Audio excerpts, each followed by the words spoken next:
do, and when. We'll start with today's agenda. Welcome, housekeeping, the Tennyson warning, announcements. We're announcing the Mentor of the Month and introduction of our special guests for today's presentation. We'll get into the presentation and then we'll finish with our closing. Our housekeeping for today's session is attendings have been muted upon entry. To speak, please raise your hand using the reaction emoji at the bottom of your screen, and you'll be unmuted by one of our panelists. Questions can also be submitted using the chat feature, which will be monitored by SSIS staff.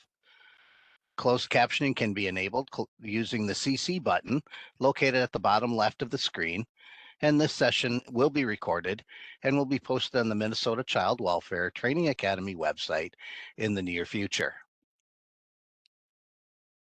The Tennyson warning is provided here for you to look over. I'll give you a couple minutes to do so. And the reason why we have to show this to you is because we are recording this, and it will be so in order to give you proper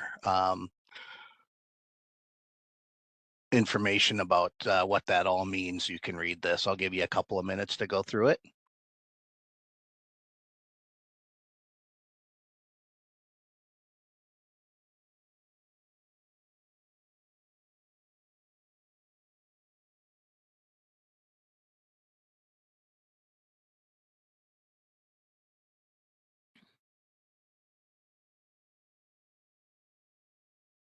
All right, hopefully that was long enough for you to read through the Tennyson warning.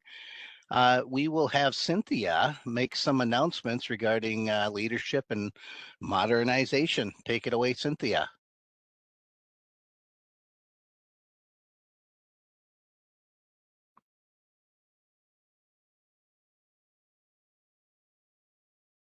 Hello, Cynthia. Well, she might not be on yet, so let's move to the next item on the agenda, which is Eric, and he will be introducing a new team member for us. Good morning, Minnesota. This is Eric Kratt, supervisor for the Tier 1 Help Desk and the Learning and Development team. I just want to give a heartfelt welcome to a new member of the Learning and Development team, as well as the subject matter expert team by the name of Carrie Kaiser. Carrie joins us from Nicollet County. So I do want to send an apology out to Nicollet County as an aside to this introduction because I think we got a really great employee and they're going to miss her very much.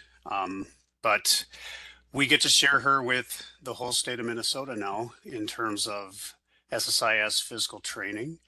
And her areas of focus will be healthcare claiming, programs and services, payments, service arrangements, and eventually the child foster care report. She'll be partnering with Samantha Breidenbach and Holly Reller, who are also part of our fiscal SME team, to really put together a portfolio for our workforce on the fiscal level. So once again, welcome Carrie Kaiser to the SSIS Learning and Development and Subject Matter Expert team. We're really appreciative to have you.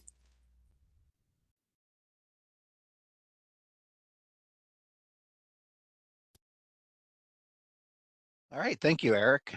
Next, I'm going to introduce Miss Heidi to talk about the Mentor of the Month for this month.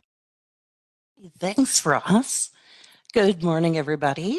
I am super excited to announce that our SSIS Mentor of the Month is Sarah Kraus from Des Moines Valley. Sarah was nominated by Sonia Becker, and per Sonia, Sarah Kraus works for Des Moines Valley Health and Human Services and has been here since 1999. She has been the main SSIS mentor basically since the inception. Besides being mentor, she is one of the lead workers in the children's services area and carries a licensing and child protection, child welfare, children's mental health caseload. Sarah is amazing with SSIS. She is definitely a guru and has the ability to retain the changes that continue to be made in SSIS with ease.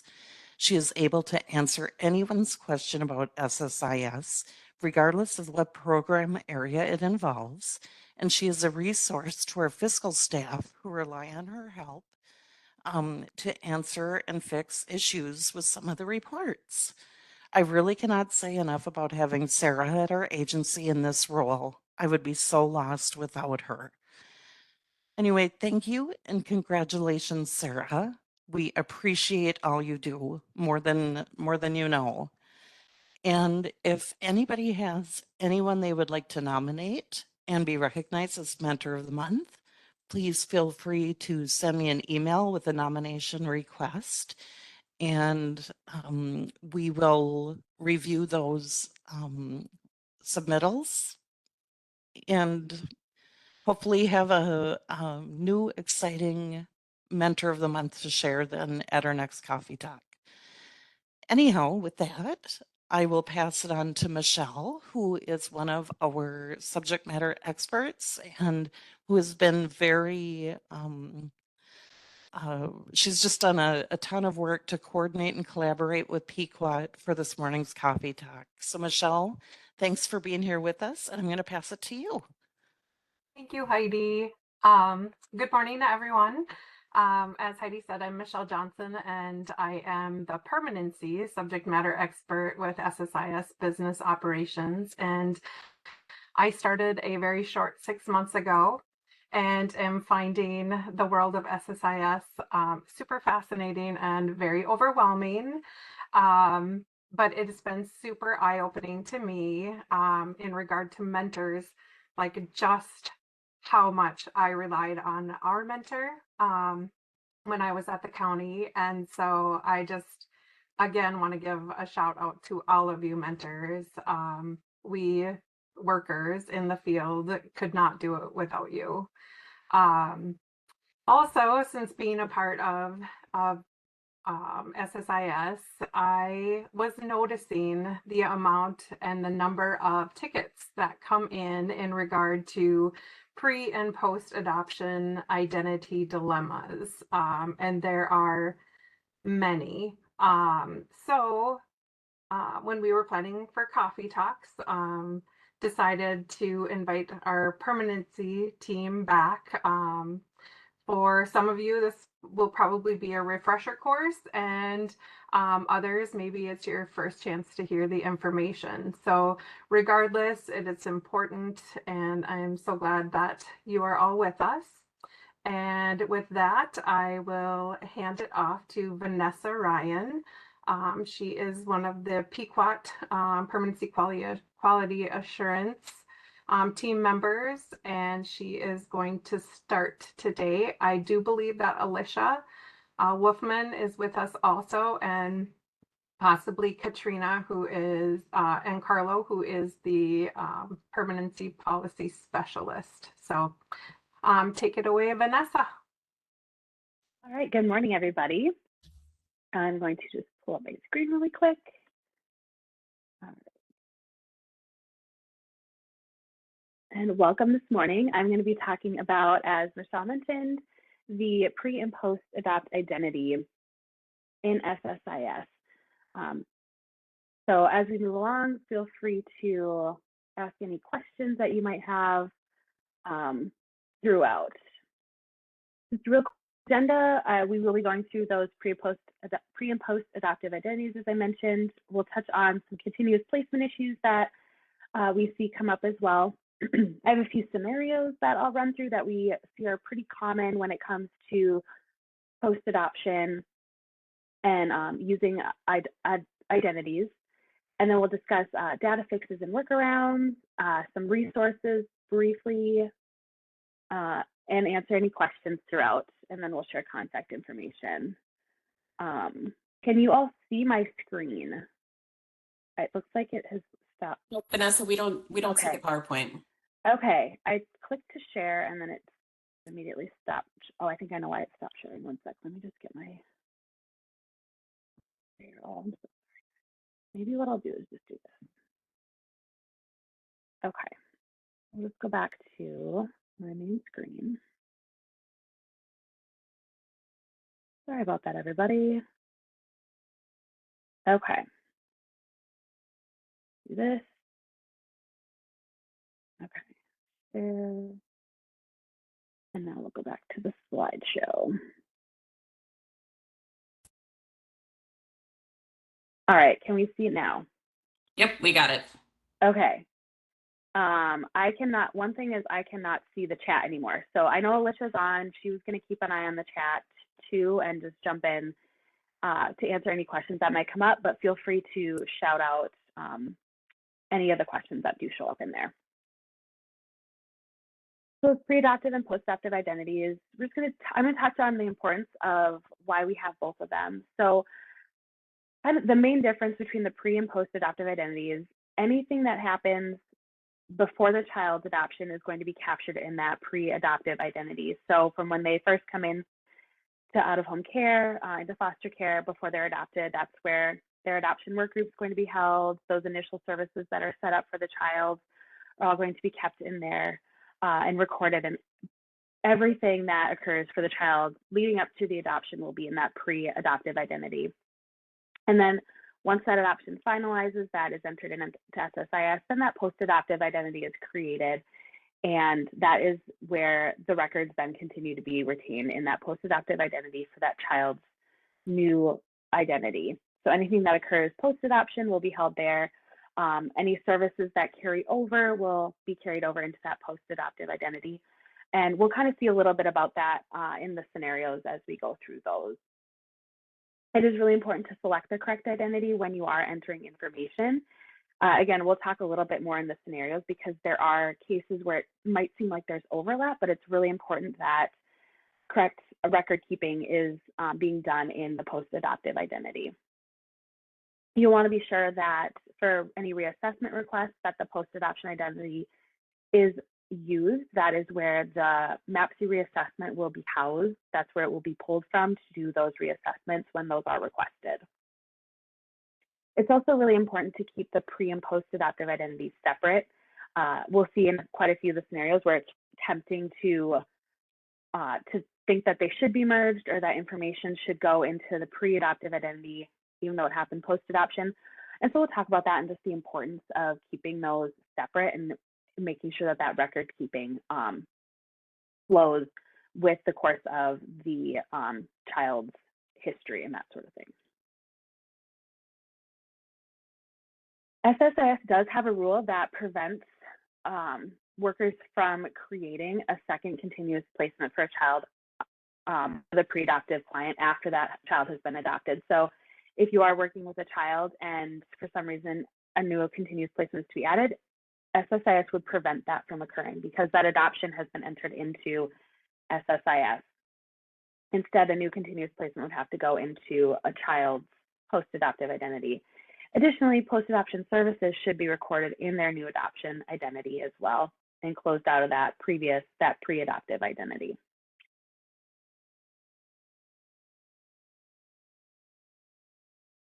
So some scenarios that we have. Susie's been adopted. Susie runs away to her bio parent's home. While with the biological parent, something happens and a child protection report is made. In this scenario, would we use the pre-adoptive name or post-adoptive name? So in this situation, we would use the post-adoptive identity because this happened after the adoption was finalized. Just because it occurred with a birth parent does not mean that the post-adoptive identity does not apply. Something to keep in mind is we want to be careful with,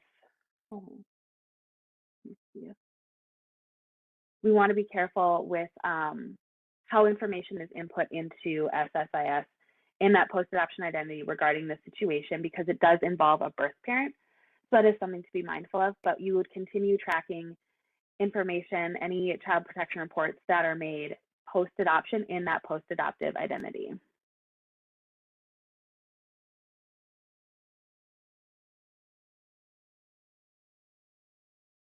In scenario 2, Johnny was adopted last year. Johnny discloses to his adoptive dad abuse by his birth parent prior to his adoption. The adoptive dad makes a report. In this scenario, what name do we use? Either the pre-adoptive or post-adoptive name. So even though this abuse occurred prior to Johnny's adoption, it should still be listed under the post-adoptive identity, since the county will be likely working with the child's legal parents and not the former legal parents.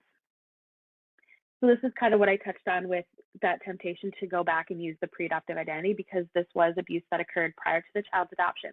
However, because it was disclosed post-adoption and the county is going to be providing services and support to the child and family, the current legal parents after adoption, this record keeping should be kept in the post-adoption identity.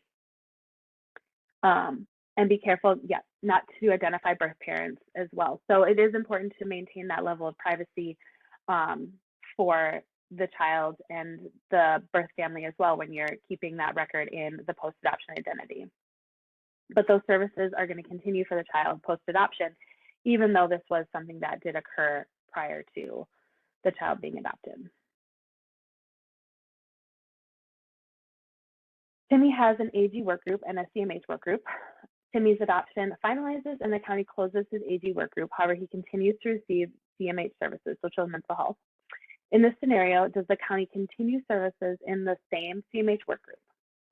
So no, in this scenario, the county would close that current CMH work group, and then they would open a new work group in Timmy's post-adoptive name and identity.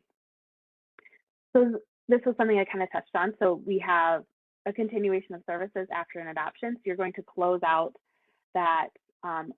That's why it's important to close out that children's mental health group in the pre-adoptive identity, because they're continuing for the child post-adoption, and we want to ensure that those services are then tracked post-adoption. This can be something that affects other areas of your agency, so it's really important that those do show a clear cut at the end of when the adoption finalizes and then when they begin for the child post-adoption. So if Timmy's in and out of home placement for treatment for his mental health, that placement should also be closed out of that pre-adoptive identity and the new one entered using his post-adoptive identity. Vanessa, just a couple things. There's a question in the chat. Well, it's more of a comment. We're being careful not to identify the birth parents in case notes under a post-adoption identity. It sounds like we don't have to take that level of care to keep the two identities separate. So that's something I'll touch on in some concerns, because we do, that is something that we want to be mindful of when it comes to data privacy. With adoption, with a post-adoptive identity containing possible adoption information, we do need to take that extra level of caution and awareness when it comes to entering information. You wouldn't necessarily include the relationship between the child. We wouldn't be establishing that in the child's post-adoptive record. We want to make sure that those don't get connected, because that can lead to data fixes too.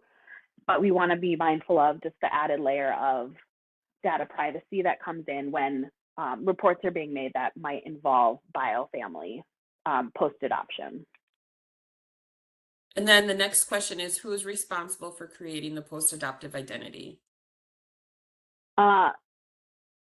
You mean like specifically work, like the agency that does it? If you have, I would say if you have the pre-adoptive identity and you're continuing to work with the family post-adoption, your agency would be responsible then for creating a post-adoptive identity.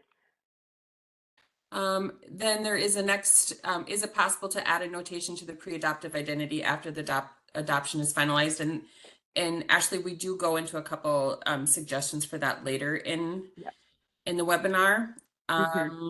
Next question is, continuing work group should be closed the date of adoption, ?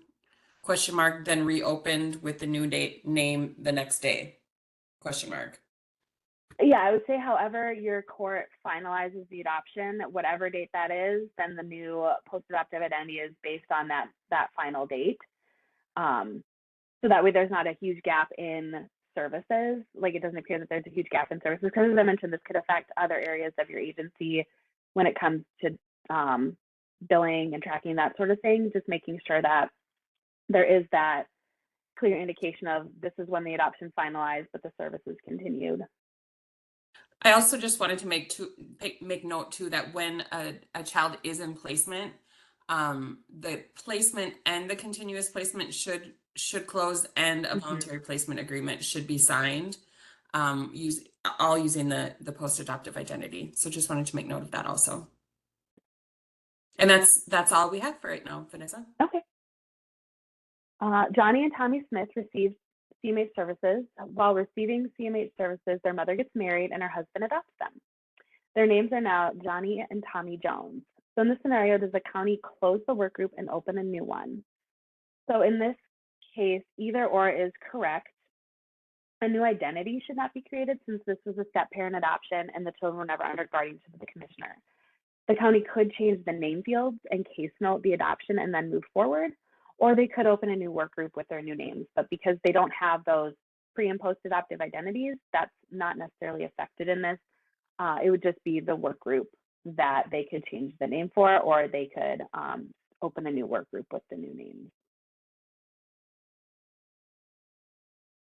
We have one question, Vanessa. Yep. In CPS, when we get new reports for children that were adopted, we are mindful not to use the pre-adoptive identity. But if there isn't a post identity found, would CPS create one?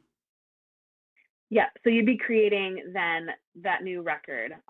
So it's possible if the family resided in a county that was different than the one where the child was adopted that had that pre-adoptive information, then you'd be creating a new record for that child. And if you're aware of that adoption, I would say also be mindful of that adoption and any adoption information that you're tracking and record keeping within that record.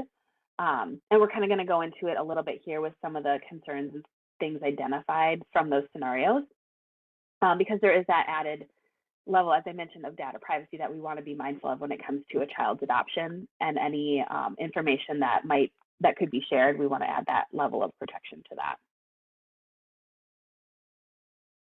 All right. And that's it. Thank you. Okay. So the steps we can take to prevent that linkage of the pre and post adoption information in SSIS. So what we saw in these scenarios was a potential for a relationship to get entered between the bio parent and the post-adoptive identity. And so, as I mentioned, when it comes to those situations where you have a bio parent involved, we're not establishing a relationship in the post-adoption identity. We are being mindful to keep that severed, even though an incident may have occurred with a bio parent post-adoption. We want to be sure to prevent that relationship, because that is something that could result in that overlap that we want to avoid, and avoid that data fix of that overlap in the relationship. Another issue that could come up is a post-adoptive ID gets entered as an alternative name under the pre-adopt and vice versa. So this question came up of using the notation of a pre-adoptive name in a post-adopt ID. So this is where it's really important to be mindful that you're keeping your pre-adopt identity in the pre-adopt. Any pre-adopt information is staying in the pre-adoptive identity. Any post-adoptive identity is entered as post-adoptive. So you're not going to be using notations for what the child's previous legal name was, and anything that occurs post-adoption, you're tracking it in that post-adoptive identity, even if in this scenario abuse was disclosed to an adoptive parent and that abuse occurred prior to the child being adopted. You're still tracking it using the child's legal name, that whatever that post-adoptive identity is, you're still using that. We don't want to use that those previous legal names. We want to make sure that what happens post-adoption stays post-adoption, and what happens pre-adoption stays pre-adoption. So this disclosure occurred post-adoption, so we're keeping that in the post-adoption, and we're providing the services and support to that adoptive family and that child, and tracking that information moving forward. We do understand that adoption details may get entered, and it's really important to ensure that as I mentioned, that level of protection is made in terms of making sure that the details remain private. So being aware of the information that is getting entered if a child protection report is made or an assessment work group is created, just being mindful of that adoption information and how that information is being retained. We do this because we want to prevent and limit the number of data fix requests that happen, because those pre and post names if they get linked, especially if a bio parent is involved. It's really important just to be aware of where information is going in so that it will prevent data fixes. And I mentioned this a couple times, adoption is confidential, so it does add that added layer of redaction when it comes to data privacy. So if records are ever requested, we want to make sure that that information is being kept private for the child and that that adoption information is appropriately redacted where it needs to be. Okay, Vanessa, we have a couple Sure. questions in the chat. When using a post-adoption identity in a CP assessment work group where the alleged offender is a bio parent, so we still add the bio parent as a client to that assessment work group, ? We just need to make sure not to create a relationship between bio parent and post-adoptive identity. Right. Yep. Question So we're mark. making sure that we're not establishing that parent-child relationship because it no longer exists. But we want to make sure that that relationship stays severed. And then next question, in scenario 2, would we select the birth parent as the offender to the intake assessment work group, the same client info that most likely would have been added prior to adoption? And would we need to do anything with the relationship that was previously entered? So you would still enter them, but no, you wouldn't do anything with the relationship that was previously entered because that is in their pre-adopt identity. So that kind of stays, again, kind of similar to the first scenario. We're keeping that relationship severed and we're keeping that. We want to make sure that what happened post-adoption stays post-adoption and what happened pre-adoption is pre-adoption.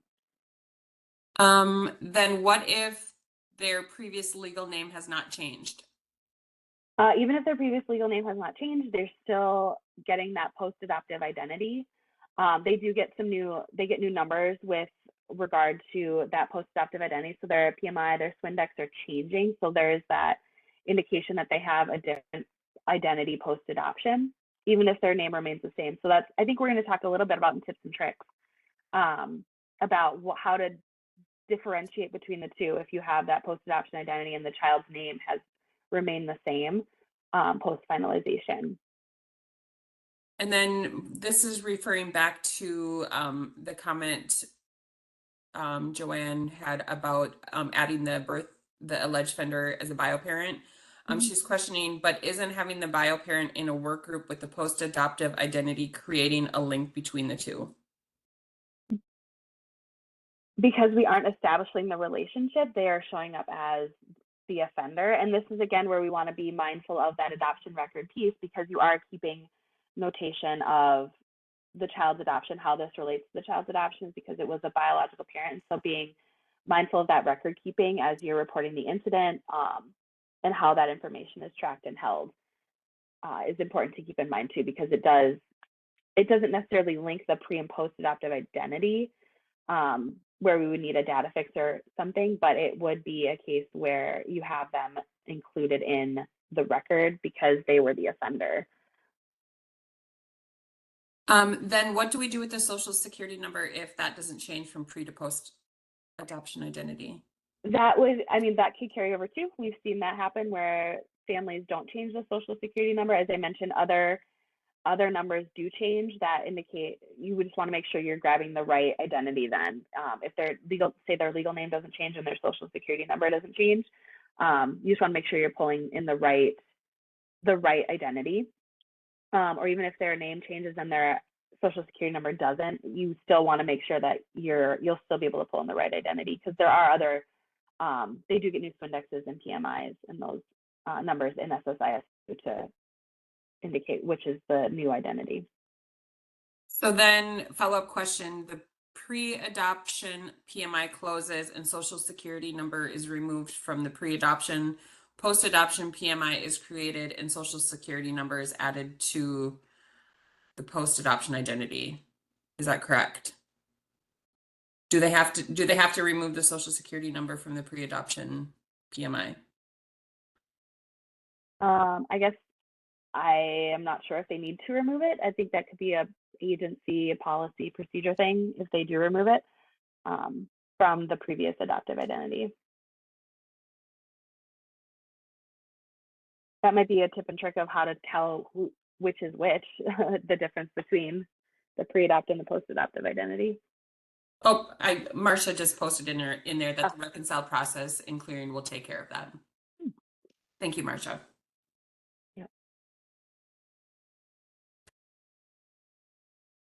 All right. And that's all we have. Thanks, Vanessa. Okay. Yep. All right. So I'm going to hand it back to Michelle for a minute to do tips and tricks. Thanks, Vanessa.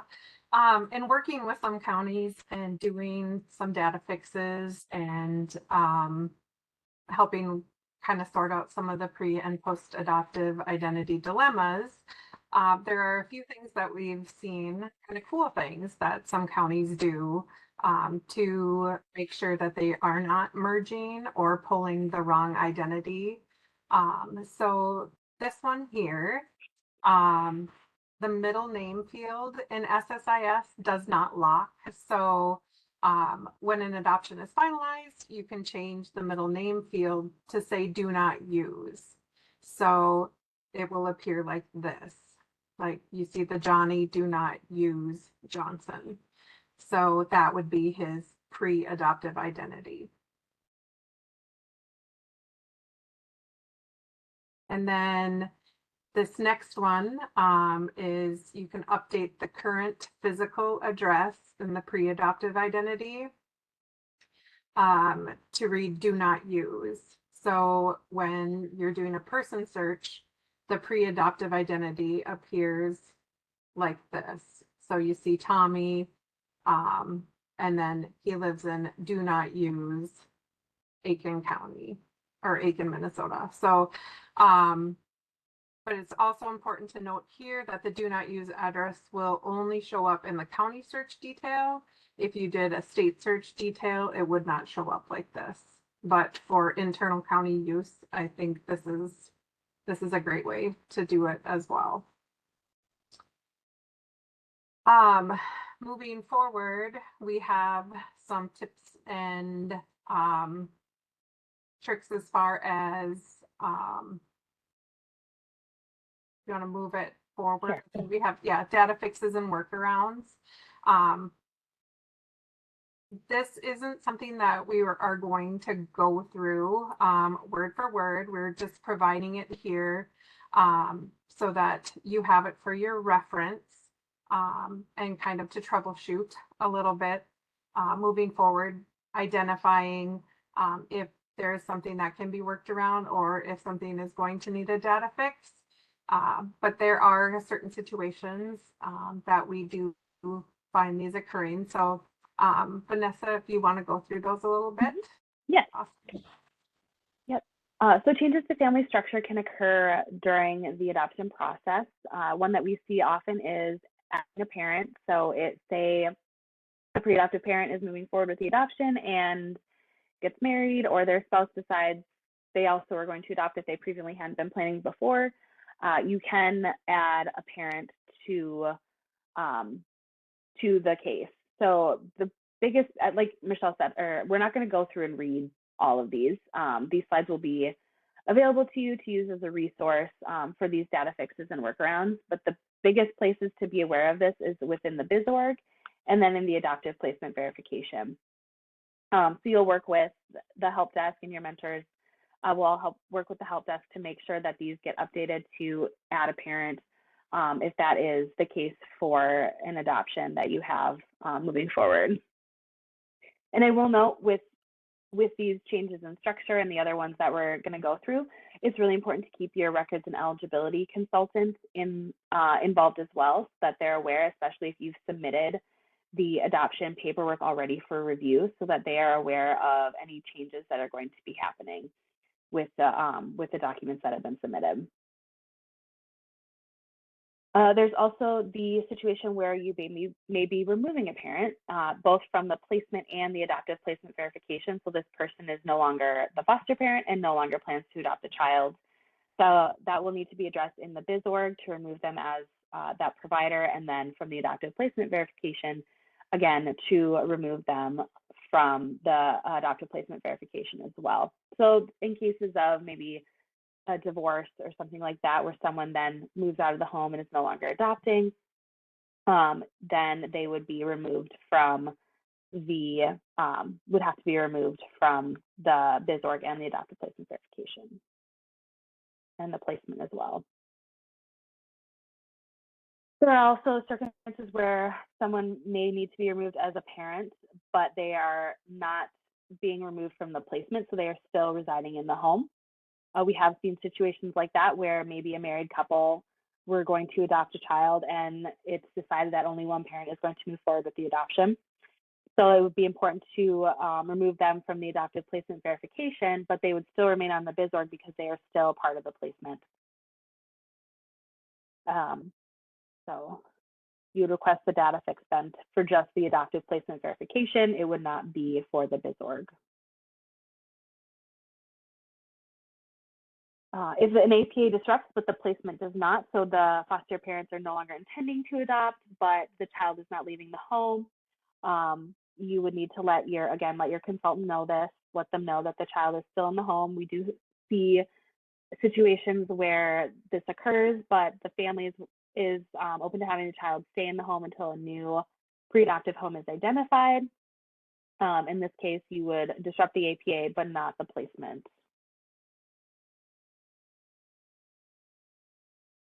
And then there is there are circumstances where an adoptive placement verification can be made even though the child is not currently living with a pre-adoptive family. In these situations, maybe a child's in treatment and completing a treatment course, like completing their therapy out of the home, and the plans to one day then reside with the family, or it's maybe a long-term plan that the child will remain in residential treatment. You can move forward with an adoptive placement verification when a child is not living with a pre-adoptive family as well.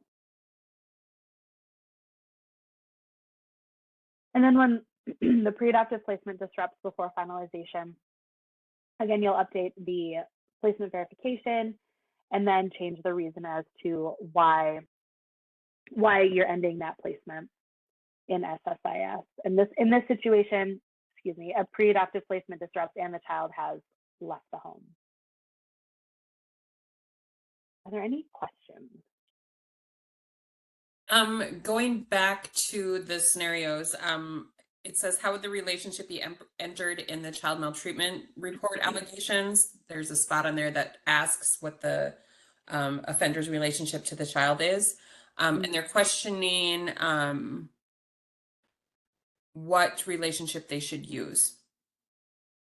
And there's an adoptive parent and a biological parent. They should still choose the biological parent as the offender relationship. Mm-hmm. And then just make a note that, you know, in any of those data fixes or workaround, just if there's any questions, just be sure to contact the help desk and, you know, one of the SMEs can help walk through the process. Otherwise, at this point, are there any other questions from folks? You can put them in the chat. Otherwise, we don't have any. Yeah, and in addition to the help desk, if you ever have any questions, feel free to reach out to the quality assurance team. We can be reached at, I'll share our contact here, northstar.benefits@state.mn.us. As Alicia, I believe, is on the call, so you can reach out to her or I, we'll respond. And then if we can't figure out the answer, we'll defer to our policy specialist, Katrina, as well, and then we'll loop in our supervisors as necessary too. And Kathleen Heinecker oversees our team, and then Michael Peterson oversees the adoption kinship assistance with regards to those payments and reimbursements. I was also talking with Michelle about other resources. PartnerLink is a great resource for SSIS information. And you can also reach out to us if you ever need the adoption workflow. We can share that with you as well. That walks you through SSIS really succinctly when it comes to entering information into SSIS too for kids. Vanessa, we do have another question that came up. Sure. For sibling relationships, especially when siblings are separated and potentially adopted at different times, what is the best practice in adding sibling relationships to post-adoptive clients when their siblings have not been adopted? So siblings are different than parents.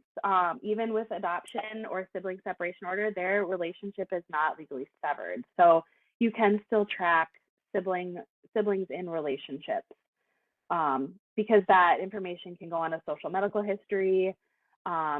If they have ongoing visitation and contact, and that's being case noted, that information can go in there because that is still a relationship that is maintained pre and post adoption.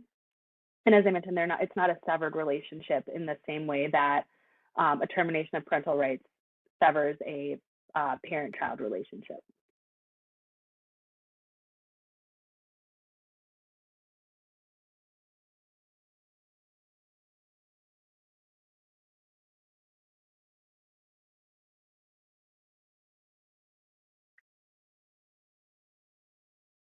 And then we have a follow-up question to that, Vanessa. How do you prevent the links the siblings have to the pre and post adoptive identities? Well, I mean, the information is still being kept in the relationship if they're both under guardianship. Again, I recently had a case where a youth was adopted, had an adoption dissolution, and came back under guardianship, and still had a sibling who was also under guardianship. And so his relationship was, again, verified as well. So it's, like I said, it's different because it's not a severed relationship. It's still a relationship that is maintained. So you are maintaining that relationship even if a child has a post-adoptive identity. Okay, we have another question. My apologies if someone has asked this, but how would someone know in another department if there is a change in identity? For example, if CPS does an adoption, how is that info related to HBSC, for example, especially if the child's name did not change? We had an adoption where the child's full name did not change and an aunt adopted the child. How would the whole agency know to select the new identity? So that's where that PMI and Swindex number are going to be useful, especially if, say, the name didn't change, the social security number didn't change. If those pieces remain the same, you should be able to use those numbers to see that there's if there's two identities, you should see the post-adoptive identity has different numbers.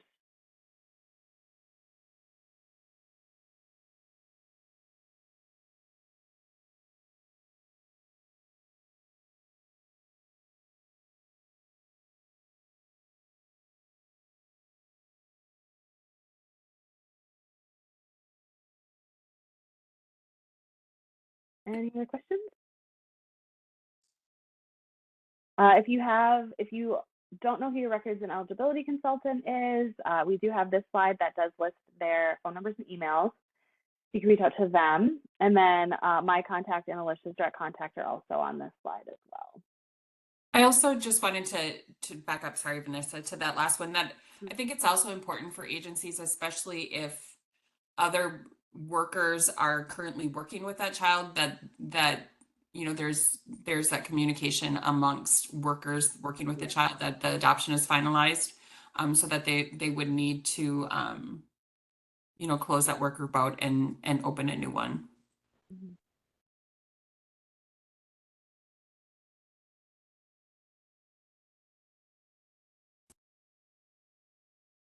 So thank you, Vanessa, for presenting for us this morning.